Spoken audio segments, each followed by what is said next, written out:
아침이 되니 곧 첫째 날이라 이렇게 헤아리는 것입니다. 예를 들어 말하면 유대인들이 안식일을 언제 안식일 하냐면 금요일 날 해질 때 저녁 때부터 안식일이 시작돼 가지고서 그날 그 이튿날 아침 지나고 점심 지나고 그 이튿날 해가 질 때까지가 토요일 날 해질 때까지가 안식일입니다. 이 하루를 오늘 저녁 해질 때부터 내일 저녁 해질 때까지가 거기 하루입니다. 우리 요사이는 그렇게 계산하지 않잖아요. 요사이는 시계를 보면 밤 12시 자정이 땡 지나고 싹 들어서면 그 이튿날 하루를 칩니다. 그래서 그것이 다음 날 밤 자정까지를 하루로 치는데 하나님이 계산한 날수는 오늘날 우리가 계산한 날수와 틀립니다. 하나님은 해질 때로부터 시작해서 그 다음 날 해질 때까지가 하루인 것입니다. 그래서 저녁이 되며 아침이 되니 첫째 날이라 그렇게 말했던 것입니다. 그 다음 6절에 보면 하나님이 가라사대 물 가운데 궁창이 있어 물과 물로 나뉘게 하라 하시고 하나님이 궁창을 만드사 궁창 아래의 물과 궁창 위의 물로 나누게 하심에 그대로 되니라. 하나님이 궁창을 하늘이라 칭하시니라. 저녁이 되며 아침이 되니 이는 둘째 날이니라.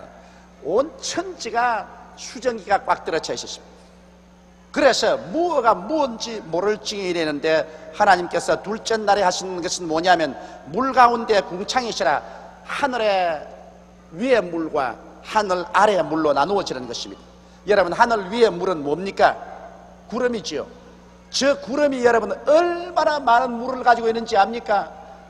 무시무시할 정도의 양의 물을 가지고 있습니다. 저 구름이 그냥 비를 퍼부으면 견뎌낼 수가 없습니다. 그러므로 하나님께서는 물을 잔뜩 구름으로 담아서 하늘 위에 띄워놓고 그 다음에는 또 땅 위에 바다와 강물 잔뜩 물을 두신 것입니다. 이래서 천지가 수증기가 차서 꽉 들어차서 안 보이던 것을 이제는 푸른 하늘이 나타나고 그래서 하늘의 위에 구름물과 땅 위에 있는 물로서 하나님이 나누어서 그래서 푸른 하늘을 만들어 놓았었습니다. 그리고 하나님께서 궁창을 하늘이라 칭하니 저녁이 되며 아침이 되니 둘째 날에 했습니다. 여러분 이 성경 읽을 때 둘째 날에 여러분 가만히 읽어보십시오. 여기 하나님 말씀 안 한 게 있습니다. 뭘 안 했어요? 에? 뭐라고? 하나님 보시기에 좋았더라 그 말이 없지요. 왜 없었을까요? 다른 데는 다 하나님이 지어놓고 난 다음 하나님 보시기에 좋았더라 했는데 그만 둘째 날에 하나님께서 궁창을 지어놓고 난 다음 하나님 보시기에 좋았더라고 말 안 했습니다. 왜냐? 공중에 뭐가 권세를 잡고 있습니까? 공중의 권세잡은 마귀입니다. 마귀가 이 공중의 권세를 잡고 있을 것이기 때문에 하나님께서 궁창을 지어놓고 난 다음에는 보시기에 좋았다라고 말하지 않으셨습니다. 이 마귀는 나중에 7년 환란 때 후 3년 반 동안에 공중에서 쫓겨나서 땅으로 쫓겨났다가 그 다음에는 무적행으로 쫓겨 들어가는 것입니다. 그렇기 때문에 공중에 원수 마귀가 거할 것을 하나님이 보시고 하나님이 좋았다고 말하셨습니다. 지금 마귀가 여러분 공중인 권세를 잡고 이 지구 위에 있는 사람들을 미혹해 합니다. 그래서 우리가 기도를 하더라도 공중에서 기도를 자꾸 막아요. 공중에서 자꾸 막아요. 그래서 마귀가 굉장히 싫어하는 것은 여러분 우리가 라디오나 텔레비 방송으로 설교하는 걸 굉장히 싫어합니다. 왜냐하면 텔레비나 라디오 방송 주파수는 마귀의 진을 그대로 뚫고 나가요. 휙 하고 이 라디오나 텔레비는 전부 그 파장이 공중을 통해서 나가는 것이죠. 공중을. 그러니까 마귀가 죽을 징이지. 이래서 어찌하든지 원수 마귀는 예수 믿는 사람들이 이 텔레비나 라디오를 사용해서 복음 전하는 것 막으려고 온갖 애를 다 쓰는 것입니다. 그러나 우리는 어찌하든지 마귀의 진을 뚫고서 복음을 전하는 라디오와 텔레비 방송을 기어코 예수 그리스도의 보혈로 우리는 해야만 되는 것입니다. 그런 재미있는 현상도 있습니다. 그 다음 이제 사흘째 하나님이 가라사대 천하의 물이 한 곳으로 모이고 묻이 드러나라 하심에 그대로 된지라. 제일 치면 지구 전체가 물로서 출렁거렸었어요. 그래서 하나님이 천하의 물이 한 곳으로 모이고 땅이 드러나라 했습니다. 여러분 지금 우리가 소위 말하는 경주 있잖아요. 경주만 하더라도 지질학적으로 연구해 보면은 경주가 수천 년 전에는 완전히 바다였습니다. 경주 전체가 바다였어요. 그게 물이 물러가고 난 다음 오늘 경주, 바로 사람들이 사는 땅이 되었어요. 옛날에는 여러분 온 지구가 전부 다 물 밑에 들어있었습니다. 그러므로 하나님께서 천하의 물이 태평양, 대서양, 그리고 뭐 북빙양, 남빙양 이렇게 모이고 지구가 드러나라. 그래서 지구가 드러났었습니다.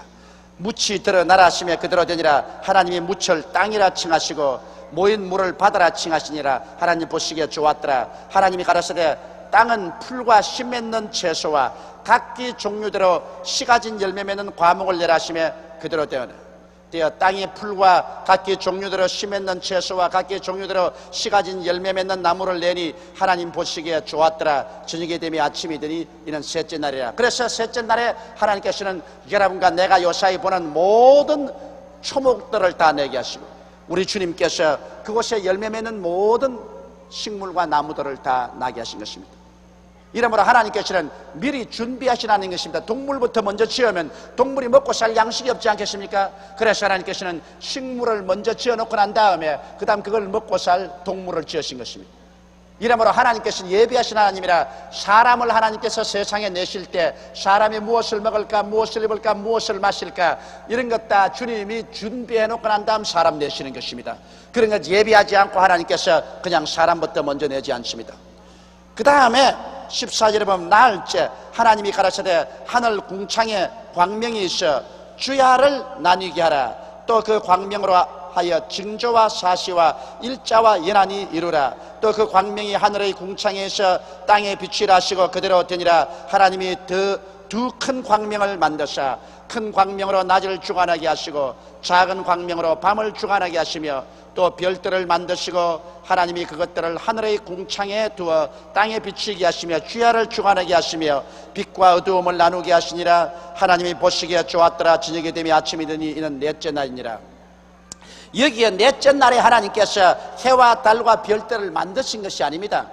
해와 달과 별들은 벌써 태초에 만들어졌어요. 그러나 이것이 캄캄하게 하나님이 손을 가리어서 어둡게 했는데 넷째 날이야 비로소 이제는 이 해와 달과 별들의 질서를 정해주고 그 사명을 정해주는 것입니다.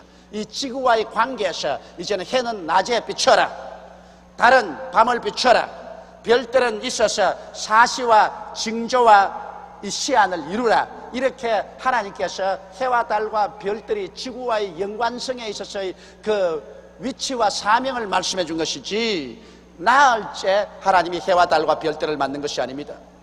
빛은 첫날부터 있었는데 그래 빛이 나올 천체가 없이 어떻게 빛이 나오겠습니까?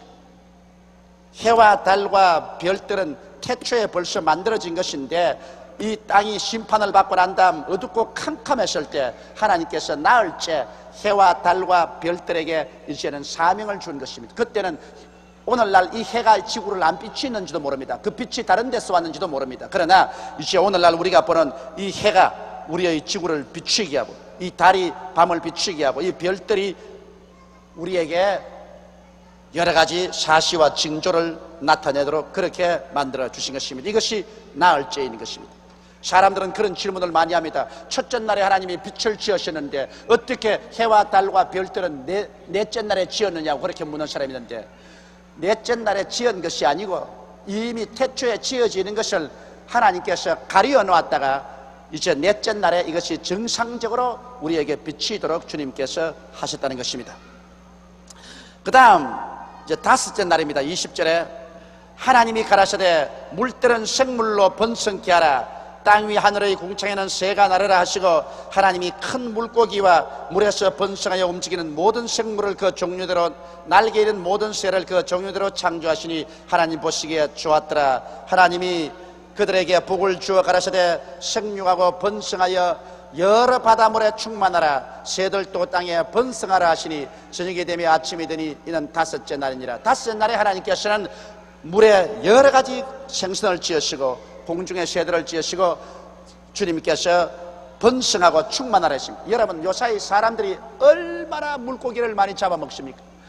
좌우간 이 세상의 인구가 여러분 50억인데 50억 인구가 1년에 생선 한 마리를 잡아먹어도 생선은 50억 마리를 잡아먹습니다. 여러분 1년에 생선 한 마리도 안 먹는 사람 한번 손 들어 봐 주십시오. 없지요.